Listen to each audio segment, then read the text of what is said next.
Assalamualaikum and good day to everyone watching this video. We are from Group Unity and we're here to talk about the application of discrete mathematics contributions that give impacts to human life. It's often said that mathematics is useful in solving a very wide variety of practical problems.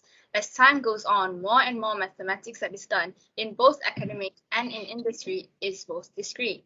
But what are the actual applications people talk about when they say discrete mathematics can be applied?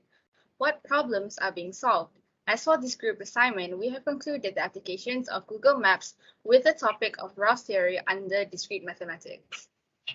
All right, so let's see. What is graph theory?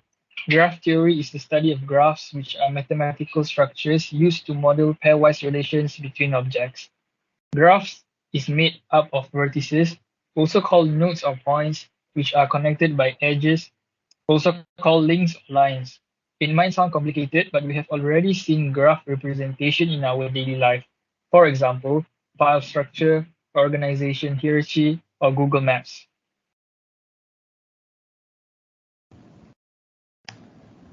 So Google Maps is based on a very simple but incredibly effective algorithm, the Dijkstra algorithm.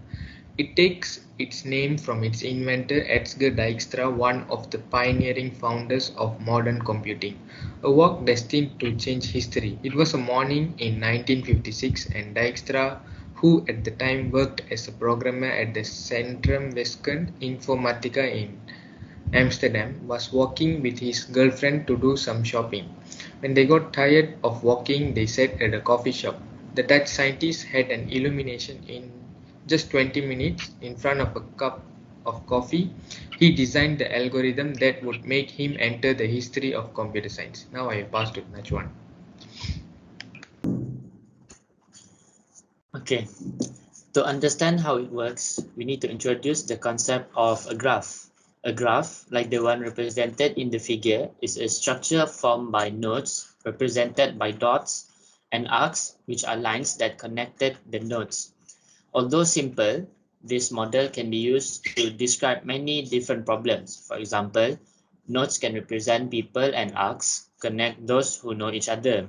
In anatomy, the nodes can represent the organs and the arches the blood vessels that connect them. In astronomy, however, the stars are nodes that join together by the arches, form the constellation.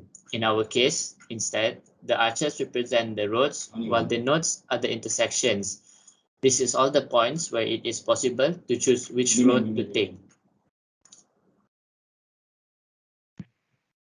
The arches are not all the same. When we have to choose between two possible roads, we need to take into account one that gets us to the destination first. The factors that come into play are many: the maximum speed, the size of the road, the presence of traffic lights, and traffic, and so on. We can summarize all in a single value, the estimated travel time of that section. This information is integrated into the graph by weight. There are valued the attribute of each arc. What does Dijkstra's algorithm do? Given a weighted graph, a starting point and an endpoint within the graph itself, the algorithm finds the minimum path that connects the 2 points that is in the sequence of the arc and minimizes the sum of the weights, and therefore in that case of maps, it minimizes the estimated travel time.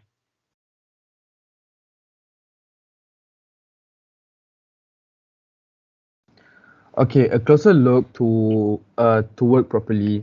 The algorithm creates a cost associated with each node, which represent the value of the minimum path to reach each node. Before starting, the nodes are assigned an infinitely high cost, which indicates that a route has not yet have found to reach it, to everyone except the starting node, which is at zero cost. After all, arriving at the departure node from the departure node has no cost. Moreover, it keeps a list of all the nodes that are still to be visited, which is at the start includes all the nodes of the network.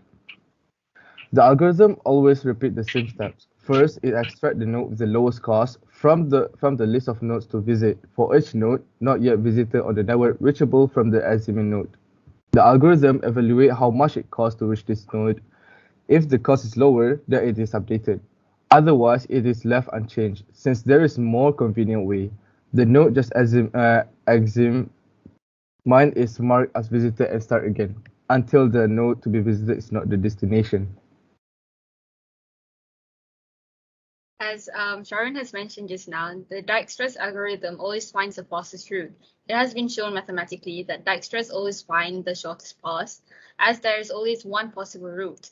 The fact that sometimes this plays against us, often in fact, in order to save us a few seconds, the navigator sends us on an alternative road against common sense, and that we would never have dreamed of travel. On the other hand, however, it is extremely versatile, as in fact that it is always able to find the fastest route. Moreover, it can take into account additional information such as traffic information or the presence of congestion, which is like jam, simply by going to the change of weights on the graph. In conclusion, the main objective of this application is to present the significance of graph theory in our daily life. Google Maps uses discrete mathematics to determine the fastest driving routes and times. There is a simpler version that works with small maps and technicalities involved in adapting to large maps. That's all from our team. Thank you and welcome.